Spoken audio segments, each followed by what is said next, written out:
And in the workshop today, we're dealing with a pair of Range Rover A suffix Stromberg carburetors.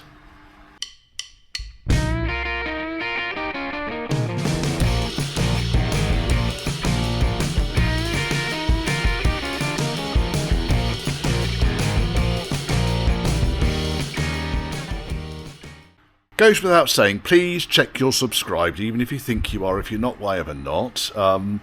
Very, very, very few of my views come from recognised subscribers. So the vast majority are unsubscribed, possibly because you're watching on the telly. I don't care. Check you're subscribed. If you want to contact me, churchhouseclassics is all one word at gmail.com. If you want to support the channel, there's a PayPal me link scrolling down here, and every single donation is really gratefully received. Thank you. Right, so part of this job is that this A suffix Range Rover is not running very nicely, and I've got the, that's not very good, is it? I've got the distributor out of the car, and I've got a pair of carburetors. So I thought what I would do is go over a carburetor, and let's do the diagnostic process, the assessment of these carburetors, for you chaps to see and replicate yourself. Oh, there's a fair amount of fuel in there still. Doesn't all look like fuel. That looks like there's quite a lot of water in there. That's a lot of water in there. That's interesting. You can see the water in the fuel? Why is there so much water in there? This could be why his carburetors are misbehaving, folks. It's got water in the fuel. Right, okay, so let me pour that into a container because it will separate out.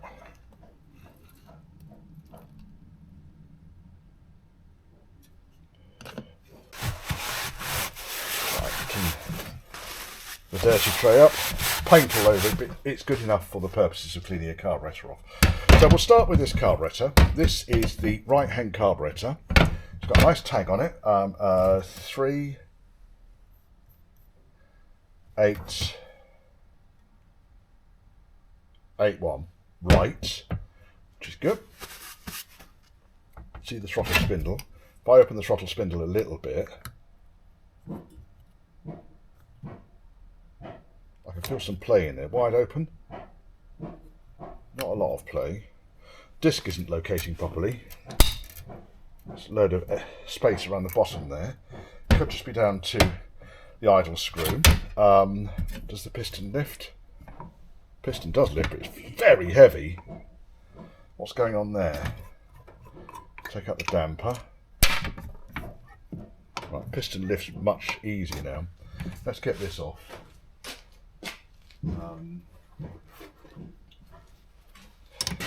Just the carburetor elbow. Fuck you. Quite why that had to be that tight, I couldn't tell you. Right, that's taken that off. Now I can really kind of see what's going on here. This is much lighter lifting this piston than when the damper is in the top.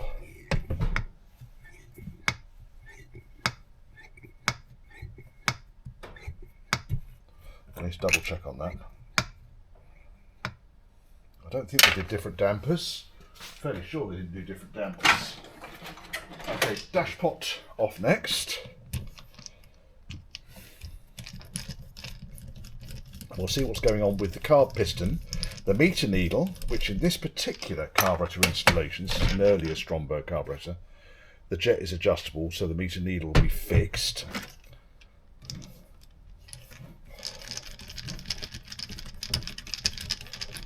Curry containers provided by James to capture the parts.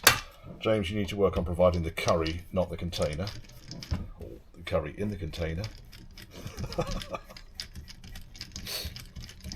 No, they're just useful things to have around. Baking tray provided by Mrs. Hudson. Right, none of these have got, oh, they have got lock washers. Right, so dashpot top and spring come out. Next, let's have a look at the this carb's been upside down, so there's quite a lot of fuel at the top end here. The diaphragm is located, the tab is located in the slot. Again, look, there's water in the fuel. The jet is above the bridge, so the jet is as lean as it will go. The meter needle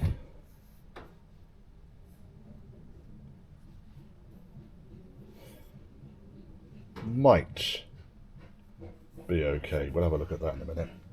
The diaphragm looks reasonably new. Float chamber off next, I think. Let's see what's going on with the jet.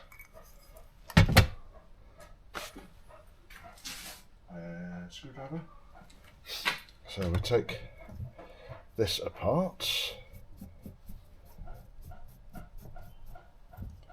Doesn't actually take long to strip these things down, but I thought I'd do the assessment of this carb live, so you good folk can see what on earth is going on. The sheer amount of water though in the fuel is an interesting one, because these carbs, unless these carbs have been stored outside for any reason, there's a problem. Sniffity fucking sniff face. Right, screws out. Now, all of you folk that wanted to know why there's a bung in the bottom of the float chamber, that's because of this, because the earlier carbs had the meter needle in. Now, what I might need to do here is to take the jet and the meter needle out. So let's just take the jet right out. The adjuster comes right out.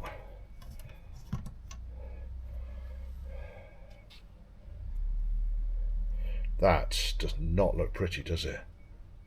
I don't know what's going on there. Right, I need to take this off next. Should be able to do it with the spanner. Oops.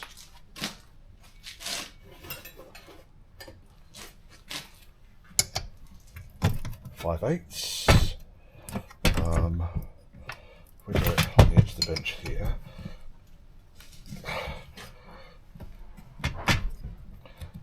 My word, that's tight. That is tight. How are we going to get that out?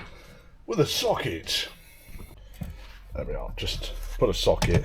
Gave the handle of the socket bar a hearty good tap, and this comes out. Then underneath it should be the jets. Again, it looks like there's quite a bit of water on there. Jet tip it out. That shows you how much water is in there. The spring's rusty. Right, this is an interesting one, this one. So that all goes back together, sorry, like that. Brain's not working, Richard, like that. So rusty spring. All manner of gloop in it. Now God knows what we're going to find inside this float chamber.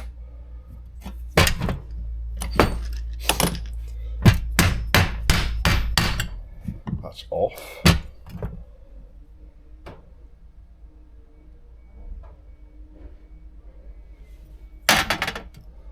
I think we can improve on this. We might need to change the filter. Now, I haven't disturbed the float, so let's see if we can work out how high the float is using my trusty steel rule, which is here.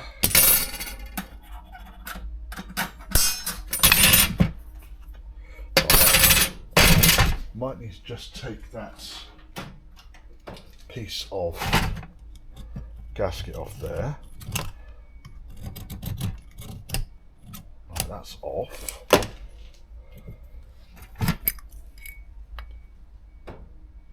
$15. So the float's the wrong height. Water corrosion to the jet.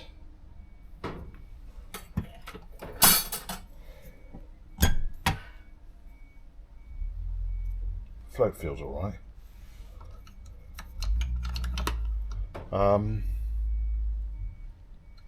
Yeah. I'll clean up the rest of the gasket in a minute. Let's take this needle valve out. Sometimes they come out easy, sometimes they don't. Let's go for the socket before we get too excited.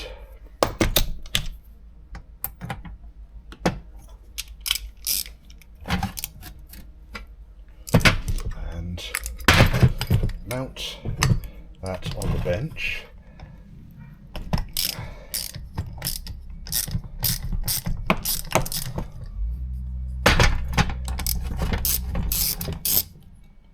Right, that comes out.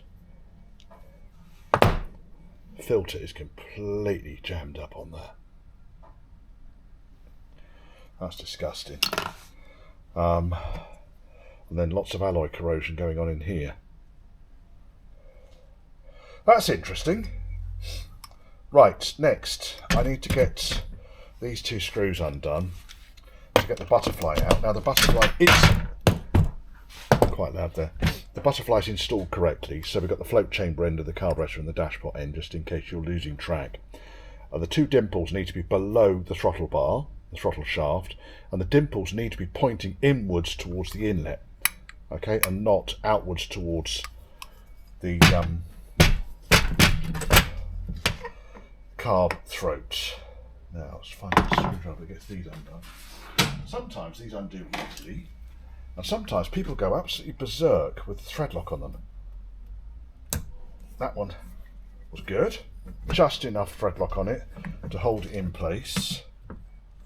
Because the problem with the Stromberg screws is they don't have the little kind of tabs that you peen over on the far end. So because of that, you need to use just a dot of thread lock. You can see just a dot of white thread lock on there to ensure the screw stays in place. Now, let's take the disc out, because this disc has been changed at some point. Again, water on the disc up here. And then the shaft can come out. So all I really do here is move the lock spring out of the way and just pull the shaft straight out.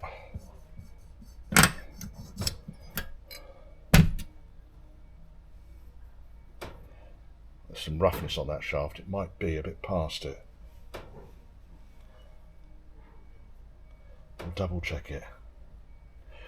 All of the mechanism on these is completely different to Stax, by the way. This is specific to Rover, Range Rover. Right, now we've got a bare body. Give this a clean up and then we'll have a look and see what's going on. What I might do is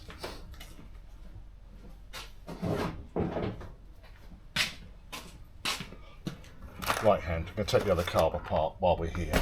So all of this lot goes together in this. That's all one carb. Is there any fuel in this one? No. The throttle butterfly looks better on this one, but then there's quite a bit more play in the shaft on this one than there was on the other one.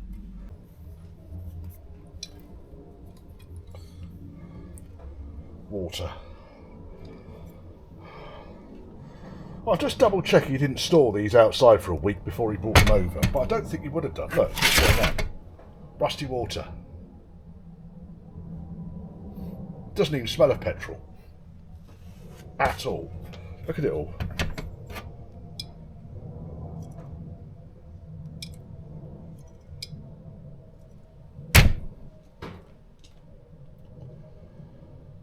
Oh, where'd you go with it? Oh dear, oh dear. So I think with this being Range Rover, I think first and foremost is to check the fuel tank and probably the fuel filler. Might need to be that the fuel tank needs to be drained down.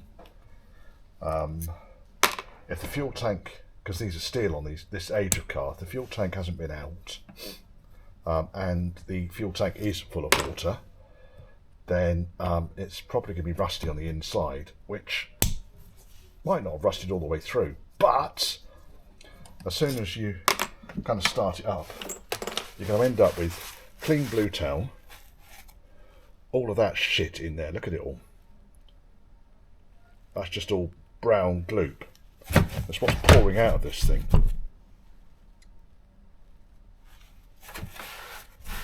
Arse wipe.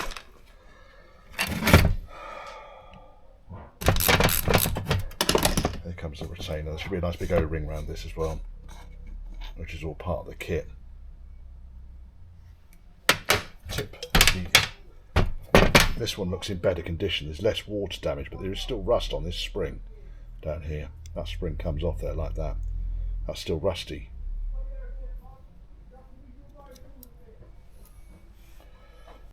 Let's measure the jet height. Oh, this is all looking rusty in here, look.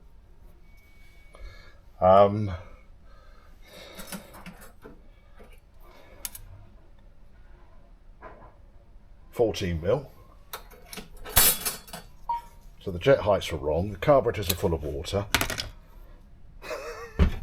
Apart from that, we're doing great. Let's have this out. But you see the water moving around inside the carburetor body here.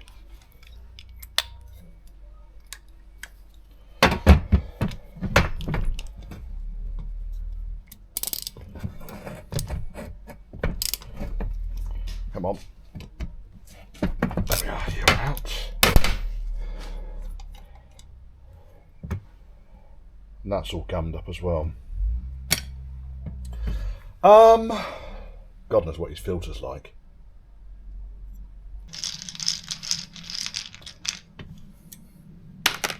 Now these carburetors are much simpler because you don't have stupid things like the fine-tuned screw nor the temperature compensator on them. And you can see there's no poppet valve on the needle. And lastly, the float breather, or the carb breather, goes actually through the inlet here, comes in at the top there. So that's where the float chamber breather is. So they are a much more straightforward carburetor, but unlikely to pass any of the 1970s Californian emissions regulations, which is why they had to put all the cheek devices or the Strombergs that you might see on something like a Triumph Stag or a TR6, let's say. That comes off. That comes off. There's a stupid fucking gasket in there. These bastard things. Fucking useless. And then that should come off there. Is that the right way around? I think that's the right way. Oh, well, on these you've got two sets of meter needles holes, so just double check that that is the right way around. That's off. That gasket you do need, and that's just full of gloop and rust.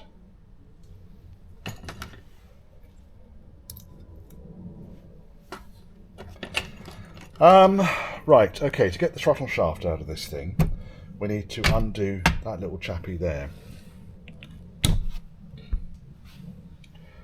So this is the adjuster screw for fine-tuning the amount of load that the throttle mechanism has on it. That comes off.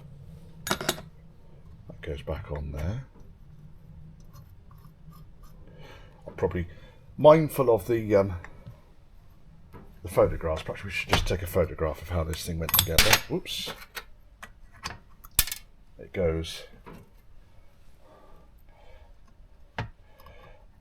Because what will happen is you'll take this all apart, you'll lob it all in your ultrasonic tank or whatever, and then you'll forget how all the mechanisms go back together again. You'll be sending Church House Classics emails about how do you go back together again. You take pictures when you take it apart. Saves you a shitload of bother. Right, that comes off there. And then there should be a locking tab holds this nut on here.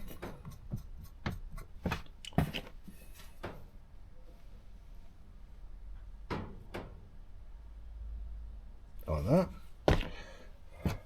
And the locking tab is not pushed up, so that might have undone, but I think in this particular case it's the least of this carburetor set's problems. That comes undone, and this big nut comes off here, and then we've got the locking tab comes off, then the washer. There's actually two washers there, aren't there? And then the bracket. And what I'll do, because that's the order that those go back in, I shall take a picture of it. It reminds me then how this lot goes back in. In fact, what I'll do is I'll take the shaft out and I'll put it all back on the shaft now. So again, dimples are pointing towards the inlets, not towards the carburetor throat or the air filter. 2 screws on the butterfly. I've done up tight, but not too tight. Not thread locked to death. Those two come out. Open the throttle slightly. This should come out.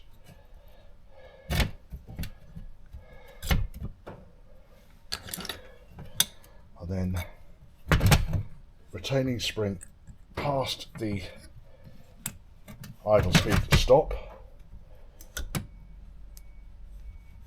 And then pull that out, and that went back on like that, like that, like that, like that.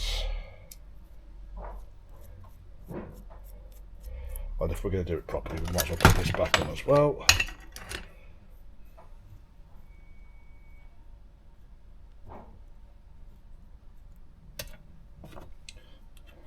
Shaft goes back on exactly how it come off. Right, now it's all apart. This shaft is better than the other one. There is a little bit of wear. It's not horrific though. It's not horrific. Right, that can go there.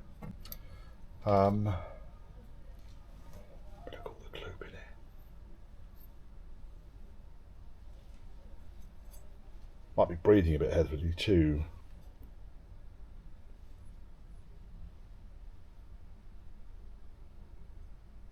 Strikes me that the seals are missing from inside here. Just double check the kit, see if this age, this era of carburetor had seals on the main shaft. I think they do.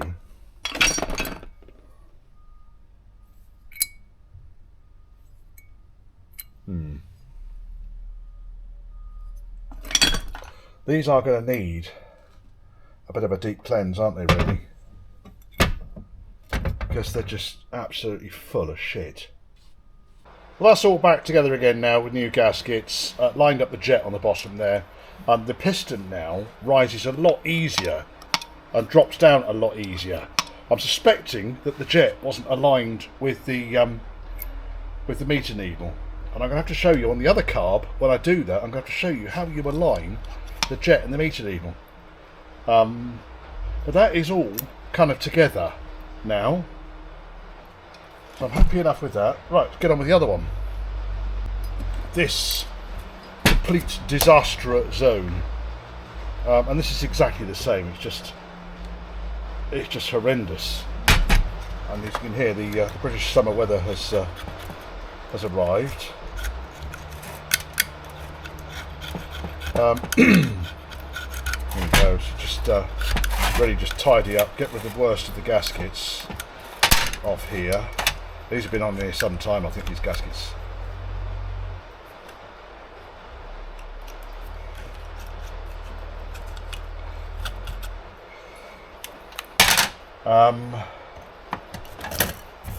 Small wire brush to get rid of the remnants. Because with any gasket face, you want to have it clean. This still needs to go into the ultrasonic tank. Purely because I want to get rid of all of the grit and the fur and everything out of it. Now there's quite a lot inside this fuel pickup. And the other thing that is interesting is, on the other one, this breather pipe was more or less completely bunged up with carbon. More or less completely. There's a gasket there as well. So I'm going to get on with getting these gaskets off. That can go away. Getting these gaskets off, and I'll get it all cleaned up and ready to reassemble. But now it's all dried out. I mean, look, I'm pretty sure you shouldn't have grit in your float chamber. Now it's all dried out. And now it's dried out, look at the state of the needle valve.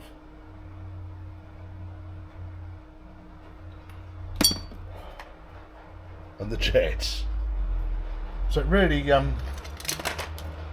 was in somewhat of a perilous state. That shaft there is actually stuck in there. We're going to be able to get that out. Yes. Oh, say yes. I might have to lube it up first and foremost.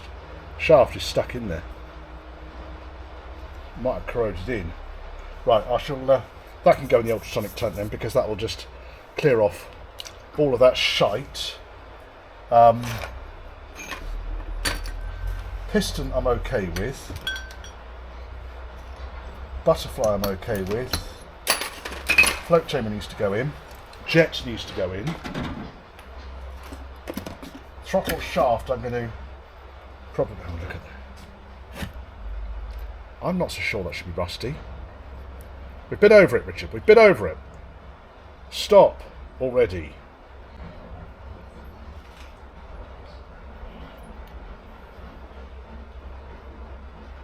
I can go in. I can go in.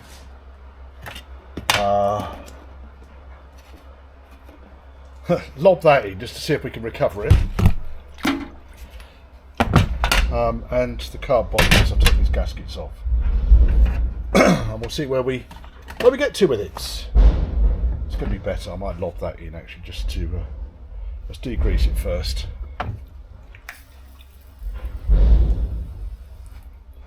Let that degrease for a second, because that's the needle valve off the other carburetor that I did go through. Now it's still, the filter on the ender is still bunged up, and a new needle valve comes with the kit, as does a new jet comes with the kit as well. So I've replaced both of those.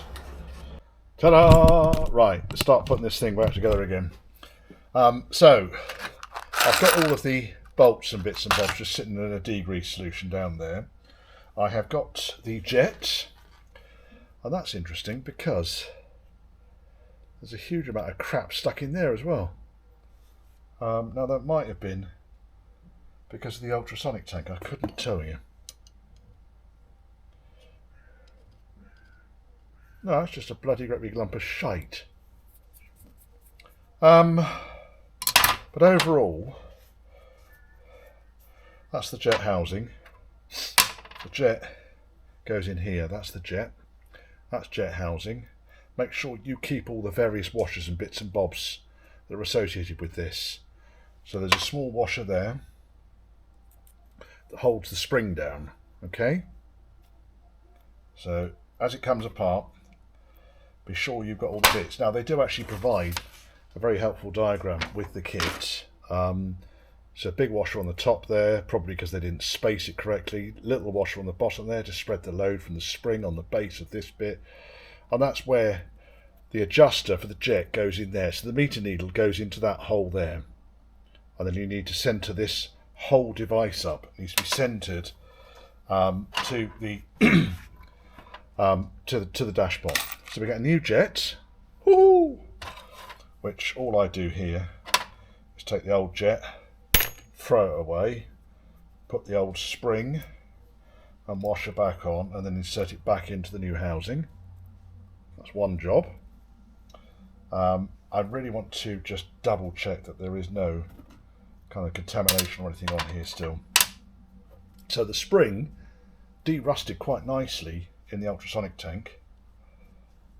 I don't think that's its primary purpose, de-rusting, but it's taken a lot of the fuzz and the fur off it, which could just have been shite. Spring, washer, and then we've got the jet housing, the top part. Now there's no ring in here that needs to be changed. which you will see at the bottom there. And this O-ring is just about falling apart. In fact, it's brittle. Well, there's a chunk of it anyway. It's going to come out in little bits, this O-ring. It's been in there so bloody long. Brittle O-ring.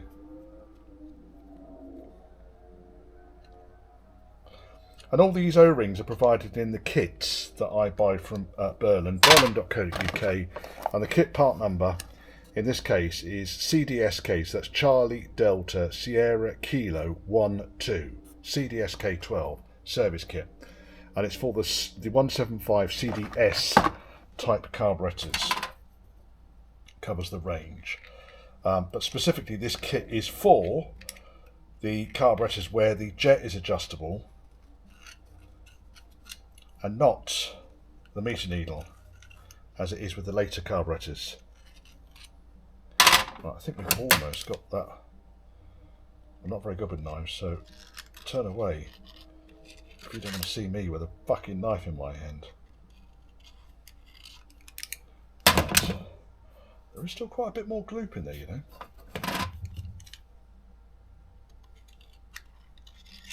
That really did get stuck in there. Right, now the other two places there are O-rings. There's one O-ring here, and that is the O-ring that seals that into there. So you need to change that chappy.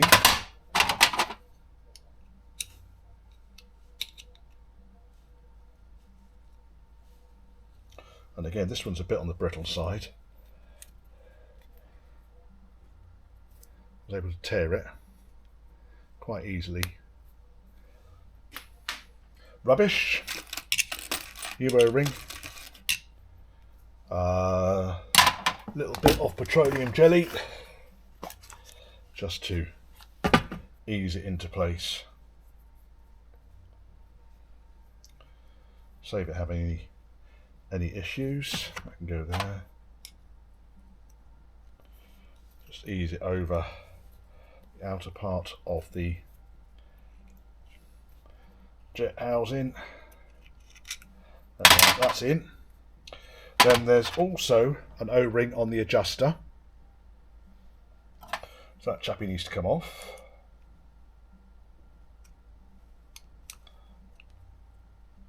This one's a bit more flexible, like it might have been changed at some point. It is well shagged though.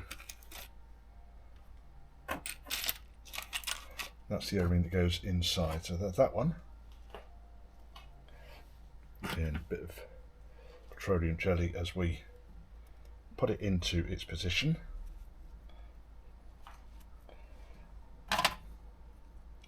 And it just needs to sit in a little slot up here on the adjuster. There it goes. That's in. That can actually screw in there now by a couple of turns. Lovely. And then the last O-ring literally just goes in there like that. And then the jet and its spring and its washer go up against it. Just beautiful. What I might do is just put, that's better, just lube that up. And then what we want to do is not forget the big silver washer, but then put the whole jet assembly into the carb. Be confident that it's the top of the housing is located at the bridge. Screw this bugger in. That's rubbish. Screw that in until it's almost tight. So that's tight. Back off a turn. And then I want to wind the adjuster right in. So that the adjuster then is level with the top of the jet housing. In fact, he's proud of it.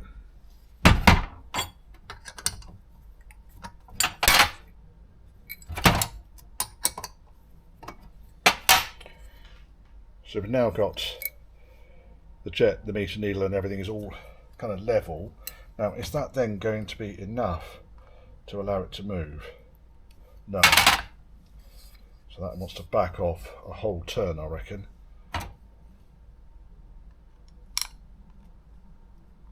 Right, now it moves.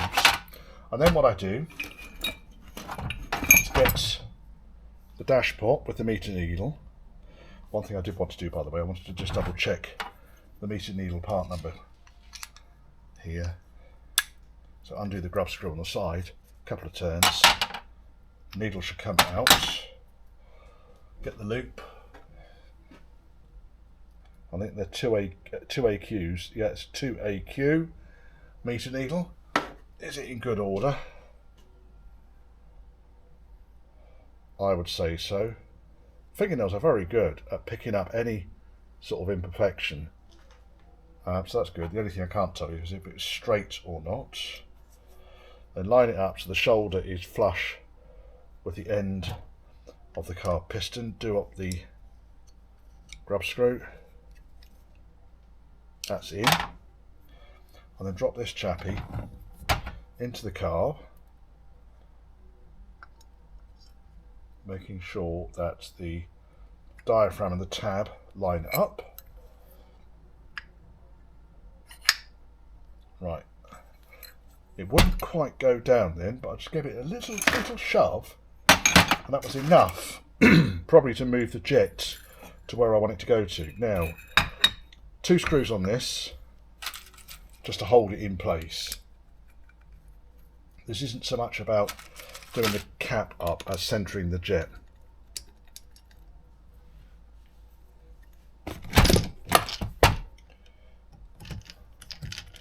Right, so that goes in there. And there. And the piston should rise and fall really easily. Beautiful. Now wind this in a turn and repeat. And again.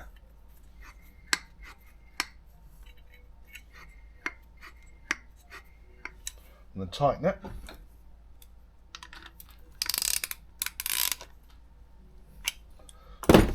Still.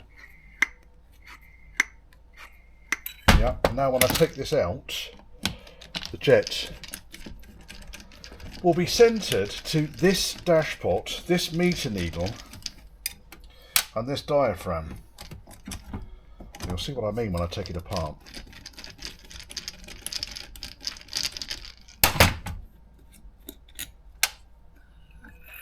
That comes off, that comes out. It's not actually in the middle. Don't worry about that.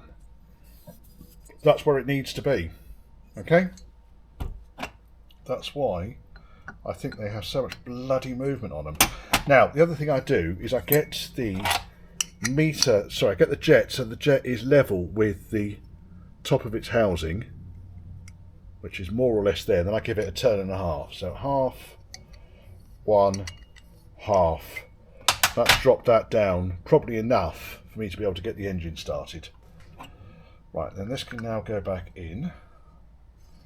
And that wants to go into the slot, which is there. Into the slot, beautiful. That goes in, that goes in.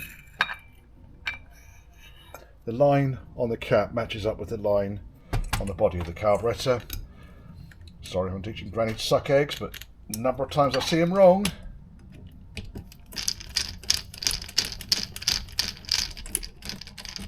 I'm going to put all 4 screws in now, and this kit comes with new screws and everything. Oh yeah.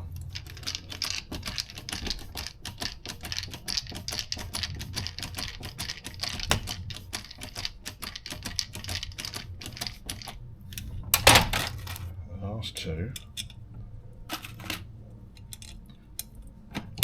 Because the mistake would be to get the jet central in the hole on the bridge, because then the meter needle's not going to go into it cleanly, which is possibly why the piston was picking up. Right, for the 3rd and 4th and final time of doing this particular snippet, my SD card filled up. My DJI Osmo Action 4 is going absolutely berserk at me. So I don't know how much of the footage worked. I'm going to have to review the footage and then go back and do the job again. All for your benefit. Make sure you appreciate this, folks. Oh dear, oh dear, oh dear. Right, okay. So float chamber back off. I think I got as far as centering the jet and showing you that the jet was centered. If not, I'm going to have to do this again. And then the float, I was able to free the float up on its pin. So now the float moves back and forth without the pin. And the ultrasonic tank did that for me. Set the float height up, which has been done, 17mm. And then we can put now the float chamber back on. I just need to clean up the fixings and then put a bit of lube on the fixings and they can go back in. And then I can get onto the throttle body then. And to sum up on this extraordinary video, where I kind of lost half the footage and my camera started misbehaving, so apologies for that. I've already finished. Effectively, no seal will fit at this end, but it would appear that Berlin, with the kit, have provided a seal for this end of the shaft. Now, when I open the shaft up, I'm feeling no play at all on that, which is good. So when I put the throttle butterfly back in, obviously poke it in, dimples pointing towards the engine, the inlet manifold rather than the air filter. Dimples below the shaft pointing towards the engine, the inlet. And then position the screws, dot the thread lock on each, open and close the throttle a couple of times, and then start nipping the screws up, and you end up with a nice clean throttle snappy action. Other than that, this now is ready to go back onto the car. Now obviously we've got some checks to do with the car first and foremost. So on this carburetor, the breather pipe which comes from the top of the rocker cover, this was absolutely full of carbon. So I'm suspecting that we're going to find a similar situation with the breather pipes on the engine and also the little flame trap can that sits on top of the rocker cover. So I need to double check that. The other thing, of course, the more important problem is quite why there's so much petrol mixed up with water, because obviously we want to run these things on water, don't we? But they're more or less ready now to go back on. I'll do a separate video about the distributor. That's the 35D8 distributor, points-based distributor. But I hope that was useful to you. If you've got any questions, then drop me a line. I'm reasonably friendly. I will answer questions if you've got them specifically about these carburetors. But I hope that was useful. Thank you. Thanks for getting this far.